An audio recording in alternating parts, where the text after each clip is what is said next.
There's a place in northern Michigan that people don't talk about anymore. Not because they don't believe the stories, but because they believe them too much. It's called Black Pine Forest. I went out there looking for content, just another story to film that might actually stand out. The rumors sounded perfect. A cursed forest, a creature that used to be human, people disappearing without a trace. It had everything I needed, and I didn't believe any of it.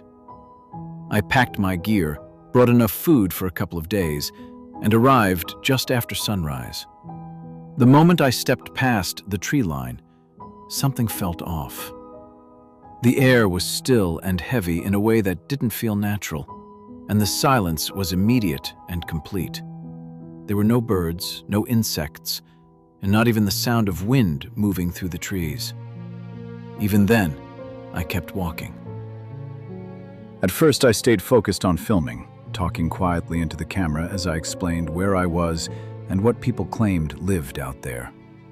I even joked about it, asking if anything was watching me, as if I expected some kind of response.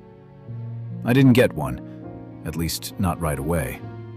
After a while, though, I started to feel like I wasn't alone. It wasn't anything I could see or hear clearly, just a presence that seemed to linger somewhere behind me, just out of sight. When I finally heard a single crunch in the snow, I turned quickly, scanning the trees. But there was nothing there except endless pines stretching in every direction. I told myself it was nothing, but the feeling stayed with me.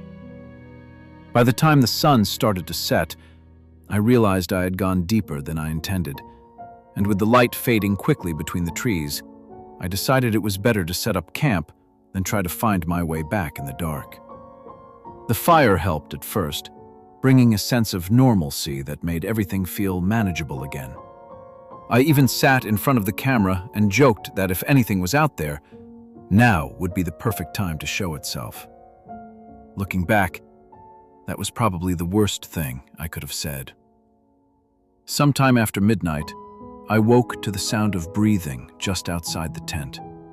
At first, it was faint, almost easy to ignore, but it didn't take long to realize how close it was. The sound dragged in slowly and pushed out again in a way that didn't feel right, like whatever was making it wasn't used to breathing properly.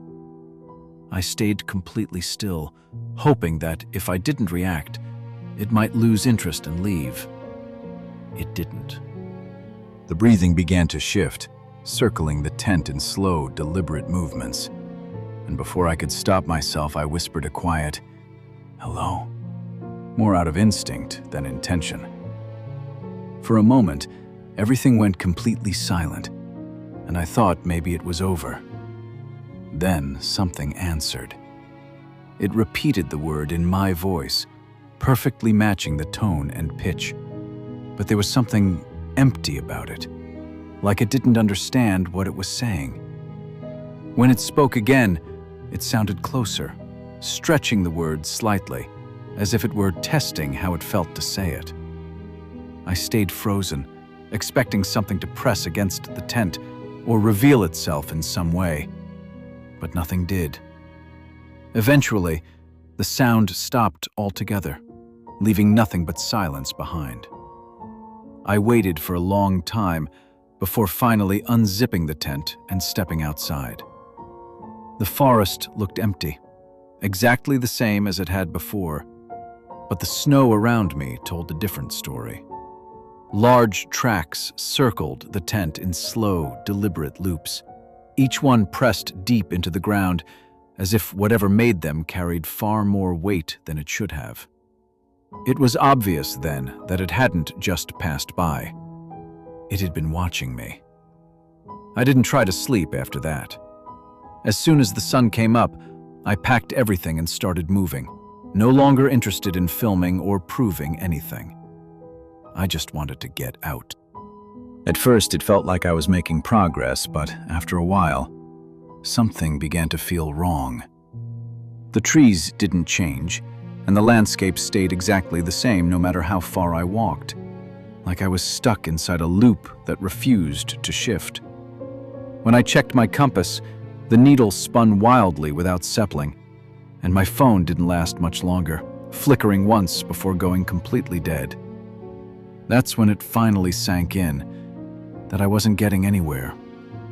I had been walking in circles. By midday, the hunger started to set in. At first, it felt normal, the kind of emptiness that comes from missing a meal. But when I reached into my bag to grab something to eat, everything changed. All of my food was gone. The wrappers were still there, torn open and empty, as if something had ripped through them in a hurry. I tried to think back, to remember if I had eaten during the night, but there was nothing there, no memory at all. That was when the realization hit me that I hadn't been alone while I slept. When I heard my voice behind me, it didn't even surprise me anymore. It spoke calmly, almost casually, telling me that I was hungry. And when I turned, I finally saw it standing between the trees. Its body was tall and unnaturally thin, its limbs too long and bending in ways that didn't look right. Pale skin stretched tightly over its frame, outlining every rib beneath it, and antlers twisted upward from its skull like broken branches. Its face was the worst part. Something that looked almost human, but not quite, with features that seemed distorted and hollow in ways that didn't make sense. And it was smiling, not at me, but at my body, as if it could see something inside me that I couldn't. I ran without thinking, pushing through the trees as fast as I could, but it didn't take long to hear it behind me. The footsteps were too fast, closing the distance easily, and the sound of my own laughter echoed through the forest in a way that made my stomach turn. I didn't get far before I fell, hitting the ground hard as pain shot through my leg, and by the time I looked up, it was already there, watching me.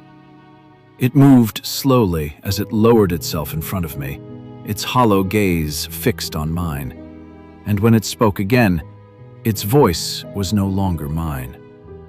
It told me that I had eaten, and when I tried to deny it, it simply leaned closer and said that I would.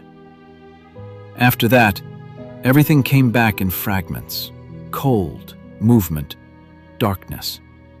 When I woke, the forest was quiet again, and I was alone. My leg was fine, my gear untouched, and even my food was back, sealed as if nothing had happened. For a moment, I convinced myself it had all been in my head. Then I felt the hunger. It wasn't normal, not something food could fix, and when I tried to eat, the taste made me spit it out immediately. That was when I heard it again, right behind me, calm and certain. It told me I was hungry. I didn't turn around because by then I understood something I hadn't before. It wasn't following me anymore.